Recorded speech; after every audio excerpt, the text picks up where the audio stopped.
মানে যে তরমুজ হলো আমাদের আয়ের একটি উৎস।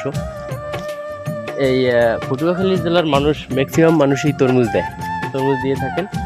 তো তরমুজে অনেক লাভবান হয় এবং তারা বিভিন্ন সিস্টেমে বিভিন্ন রকমই তরমুজ চাষ করে থাকেন। এখন এই যে বর্ষার মৌসুম, আমাদের কাছ থেকে বর্ষার মৌসুম যায় নাই, এই বিলে বিল ভরা ধান আছে। এর পাশাপাশি দেখা গেছে যে এই যে আপনার মাচা, আমরা যেটাকে বলি মাচা দিয়ে তরমুজ দিছে, তরমুজ খুব সুন্দর ফলন হইতেছে আমার এক বড় ভাই।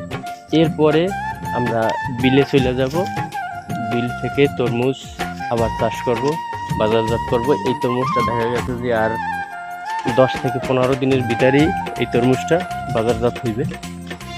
তো আশা করি ভিডিওটি ভালো লাগবে। ভিডিওটি ভালো লাগলে লাইক কমেন্ট শেয়ার করে দিবেন। ধন্যবাদ বন্ধুরা।